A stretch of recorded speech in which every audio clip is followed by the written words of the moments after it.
की है, जो बचपन से ही भगवान श्री कृष्ण की परम भक्त थी। इसीलिए उसके माता पिता ने उसका नाम मीरा रखा था। मीरा के पिता फलों का ठेला लगाते थे और माँ लोगों के घरों में बर्तन साफ किया करती थी। फिर भी घर चलाना बड़ा मुश्किल हो जाता था। वो सभी एक टूटी फूटी झोपड़ी में रहते थे। जैसे जैसे मीरा बड़ी होती जा रही थी, कृष्ण भक्ति में उसका मन और ज्यादा लगने लगा था। उसने अपनी झोपड़ी के कोने में भगवान कृष्ण के बाल स्वरूप को स्थापित किया हुआ था। वो अपने बाल गोपाल का पूरा ख्याल रखा करती थी। एक रात बहुत तेज बारिश होने लगी। मीरा की झोपड़ी में छत से पानी टपकने लगा और झोपड़ी में पानी भरने लगा।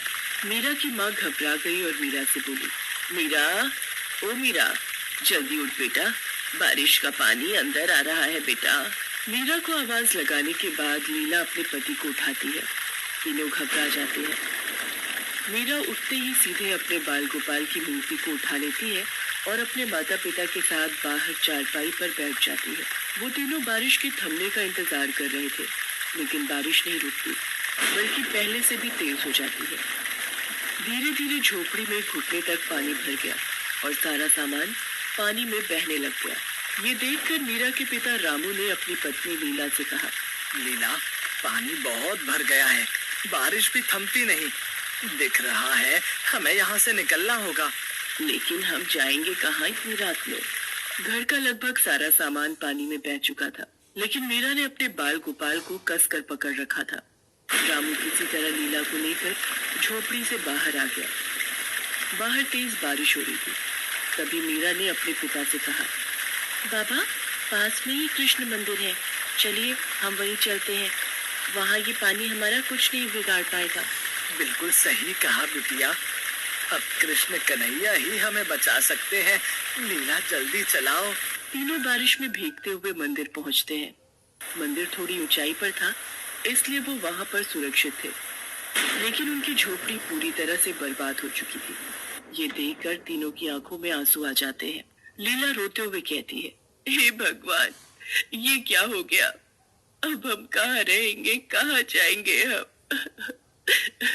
माँ, तुम परेशान मत हो, तुम देखना, मेरे बाल गोपाल सब ठीक कर देंगे। तीनों पूरी रात मंदिर में ही गुजारते हैं। मीरा श्री कृष्ण की मूर्ति को हाथ जोड़े देखती रहती है। सुबह होते होते बारिश भी रुक जाती है और मंदिर के पुजारी मंदिर में आते हैं। वो रामू और उसके परिवार को वहाँ देखकर पूछते हैं, क्या हुआ बेटा, तुम लोग रात भर मंदिर में ही थे क्या? हाँ पुजारी जी, वो मेरी बेटी मीरा भगवान कृष्ण को बड़ा मानती है और कल उसने हमें इस मंदिर के बारे में बताया। मैं जानता हूँ उस बच्ची को, हर रोज यहाँ आती है अपने बाल गोपाल को लेकर।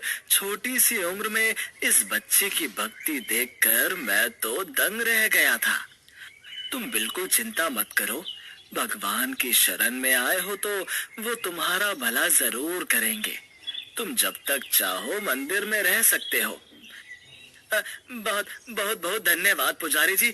उस दिन से रामू का परिवार कृष्ण मंदिर में ही रहने लगा। रामू और लीला ने वापस किसी तरह अपना काम शुरू किया और मीरा पूरा दिन मंदिर में काम करने में लगी रहती। वो बहुत खुश थी। उसे पूरे दिन भगवान श्री कृष्ण के पास रहने का मौका जो मिल गया था। वो बड़े ध्यान से पुजारी जी को भगवान श्री कृष्ण का श्रृंगार करते देखती और ठीक वैसे ही अपने बाल गोपाल को सजा देती है। वो बाल गोपाल की मूरत से दिन भर बातें करती रहती थी। वो एक छोटे बच्चे की तरह उनका ख्याल रखती थी। धीरे धीरे वक्त बीतता गया। रामू ने फलों की दुकान खोली। वो तीनों लोग मंदिर के पास कमरा किराए पर लेकर रहने लगे, लेकिन मीरा घर से ज्यादा मंदिर में ही अपना वक्त गुजारती थी। एक दिन रामू अपनी दुकान से वापस अपने घर आया और लीला से बोला, लीला, खुशखबरी लाया हूँ। अच्छा, तो जल्दी बताइए ना मुझे। मेरी दुकान के बगल में वो जो पंसारी की दुकान है ना, कृष्णलाल जी की, उन्होंने अपने बेटे धर्मेश के लिए अपनी मीरा का हाथ मांगा है। किशन लाल जी की दुकान बहुत बढ़िया चलती है और धर्मेश भी उनके साथ मिलकर वही दुकान चलाता है। अपनी मीरा खुश रहेगी। और जानती हो, किशन लाल जी को कोई दान दहेज भी नहीं चाहिए। ये तो बहुत अच्छी बात है जी। मीरा भी सारी बातें सुन रही थी। उसने अपने माता पिता को टोकते हुए कहा, माँ, बाबा, मुझे कोई शादी वादी नहीं करनी। मैं बहुत खुश हूँ अपने बाल गोपाल के साथ और आप लोगों के साथ। ऐसा नहीं होता बिटिया, शादी तो सबको करनी पड़ती है। और तू चिंता मत कर, तेरे ससुराल वालों से कह देंगे कि तुझे तेरे बाल गोपाल को हमेशा साथ रखने दे। अब तो ठीक है ना? लेकिन लेकिन कुछ नहीं बिटिया, तू तो हमारी हालत जानती है ना। अच्छा रिश्ता खुद सामने से आया है, इसे जाने नहीं दे सकते हम। मीरा अपने माता पिता की बात मानकर धर्मेश से शादी कर लेती है, लेकिन धर्मेश को लेकर उसे जो बातें बताई गई थी वो उससे बहुत अलग था। उसका मन किसी काम में नहीं लगता था। वो सारा दिन आराम करता और शाम के वक्त दोस्तों के साथ नशा भी करता था। मीरा के ससुर किशनलाल ने धर्मेश के बारे में झूठ बोला था। पहले तो किशनलाल घर का खर्च उठाते थे, लेकिन लंबी बीमारी से लड़ते हुए कुछ ही साल बाद वो चल बसे। धर्मेश की आंखें तब भी नहीं खुली। किशनलाल की दुकान भी बंद हो गई। मीरा की सास का देहांत बहुत पहले ही हो गया था। ऐसे में धर्मेश और अपना पेट भरने के लिए मीरा ने लोगों के घरों में काम करना शुरू कर दिया। इन सब की वजह से मीरा अपने बाल गोपाल के साथ ज्यादा वक्त नहीं बिता पाई थी, जिसका उसको बहुत दुख होता था। एक दिन मीरा रात को काम करके वापस घर लौटी तो उसने देखा कि धर्मेश नशे में धुत चीजों को इधर उधर फेंक रहा है।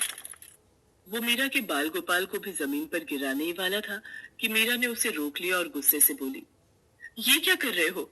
मेरे बाल गोपाल को हाथ लगाने की तुम्हारी हिम्मत कैसे हुई? धर्मेश मीरा को धक्का देकर जमीन पर गिरा देता है। तेरी हिम्मत कैसे हुई मेरे सामने ऊंची आवाज में बात करने की? जो दारू की बोतल लेकर आया था वो कहाँ है? मुझे दे जल्दी से, नहीं तो मैं तुझे घर से बाहर निकाल दूंगा अभी। मीरा उसे शराब की बोतल लेकर देती है और फिर रोती हुई अपने बाल गोपाल से कहती है, मुझे माफ कर दो कान्हा जी, अब से आप हमेशा मेरे साथ ही रहोगे। मैं आपको कभी अकेला छोड़कर नहीं जाऊंगी। धर्मेश का बर्ताव और स्वास्थ्य दिन पर दिन खराब होता जा रहा था। उधर मीरा अब माँ बनने वाली थी, लेकिन फिर भी धर्मेश में कोई बदलाव नहीं आया। कुछ कमाकर घर लाना तो दूर, वो मीरा की कमाई भी उससे छीन लेता था और उन पैसों से नशा करता था। मीरा के माता पिता भी अब इस दुनिया में नहीं थे। मीरा बिल्कुल अकेली पड़ गई थी। हद से ज्यादा नशा करने की वजह से धर्मेश की तबीयत खराब रहने लगी। जल्दी ही वो बिस्तर पर आ गया। नशे की लत ने उसे मौत के करीब लाकर खड़ा कर दिया था। जब धर्मेश को इस बात का एहसास हुआ तो वो एक दिन मीरा से बोला,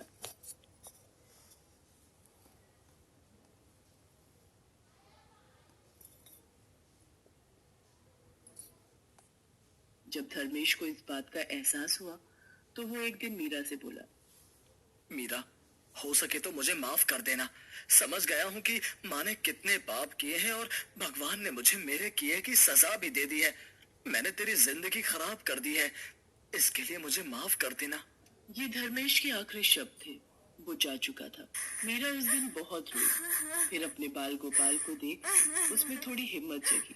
कुछ ही महीनों बाद मीरा ने एक प्यारे से बेटे को जन्म दिया और अब वो अपने बेटे के लिए जीने लगी। उसने अपने बेटे का नाम चंदन रखा।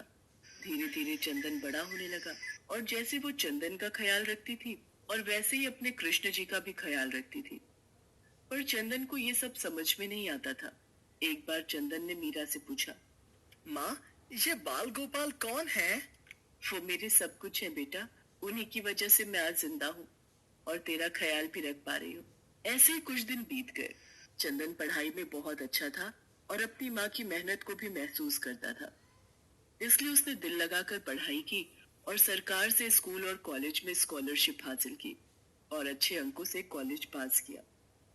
कॉलेज पास करते ही उसे बहुत अच्छी नौकरी मिल गई। नौकरी मिलते ही चंदन मीरा के पास गया और बोला, मेरी नौकरी लग गई है माँ, आपको कोई काम करने की जरूरत नहीं है। अब घर का सारा खर्च मैं चलाऊंगा। अब बस तुम घर पर रहकर आराम करना। राधे कृष्णा, राधे कृष्णा। ये सब मेरे बाल गोपाल की कृपा है, तेरी मेहनत भी। मैं बहुत खुश हूँ बेटा, बहुत खुश। मीरा की आंखों में खुशी के आंसू आ जाते हैं। चंदन अपनी माँ के आंसू पोंछता है और उसे गले लगा लेता है। ऐसे ही कुछ दिन बीत जाते हैं। एक दिन गलती से चंदन के हाथ से भगवान कृष्ण की मूर्ति नीचे गिर जाती है। ये देखकर मीरा बहुत नाराज हो जाती है और गुस्से से कहती है, ये क्या किया तुमने? मेरे बाल गोपाल को गिरा दिया। ला, मुझे दे उन्हें। माफ कर दीजिए माँ जी, मैंने जानबूझकर ये नहीं किया। तभी मीरा देखती है कि गिरने की वजह से बाल गोपाल की मूर्ति कई जगह से टूट गई थी। अब वो घबरा जाती है और कहती है, चंदन, अभी जाकर डॉक्टर को बुला कर ले आ। चंदन अपनी माँ की आदत जानता था, इसी वजह से वो डॉक्टर को बुला लाया। चंदन पहले से ही डॉक्टर को सब कुछ समझा कर लाया था। डॉक्टर साहब, मेरे बाल गोपाल गिर गए थे, बहुत चोट आई है, आप इन्हें जल्दी से ठीक कर देंगे ना? डॉक्टर चंदन की तरफ देखता है और चंदन का इशारा देखकर वो बाल गोपाल की मरहम पट्टी करने का दिखावा करता है। फिर उन्हें मीरा को देते हुए कहते हैं, लीजिए माँ जी, ये ठीक हो गए। अभी कैसे? इतनी ऊपर से गिरे हैं मेरे बाल गोपाल। तुमने क्या ये आला शक्ल देखने के लिए लगा रखा है? इसे लगाकर मेरे बाल गोपाल की जांच कर लो कि सब ठीक है ना? डॉक्टर फिर चंदन की शक्ल देखता है। उसके इशारा करने पर फिर आला लगाकर जांच करने का दिखावा करता है। उसके बाद जो हुआ उसने डॉक्टर के होश ही उड़ा दिए। उसे बाल गोपाल की धड़कन सुनाई दे रही थी। उसने एक बार नहीं कई बार जांच की, पर हर बार उन्हें दिल की धड़कन की आवाज सुनाई दी। डॉक्टर के चेहरे का रंग ही उड़ गया। उसे ऐसा देख चंदन ने डॉक्टर से पूछा, क्या हुआ डॉक्टर साहब, तबीयत तो ठीक है? डॉक्टर आला देकर चंदन को भगवान बाल गोपाल की धड़कनों की आवाज सुनाता है। वो दोनों ही दंग रह जाते हैं। फिर मीरा उनसे आला छीन लेती है और कहती है, लाओ, ये मुझे दो, पता नहीं क्या खेल कर रहे हो इतनी देर से। मीरा भी बाल गोपाल की धड़कन सुनती है, लेकिन चौंकती नहीं, बल्कि उसे अच्छा लग रहा था। ऐसा लग रहा था कि वो कई सालों से इन धड़कनों को सुनती आ रही है। उसके चेहरे पर संतोष था। वो बाल गोपाल को अपने माथे पर लगाती है और कहती है, ठीक है, मेरे बाल गोपाल बिल्कुल ठीक। हेलो दोस्तों,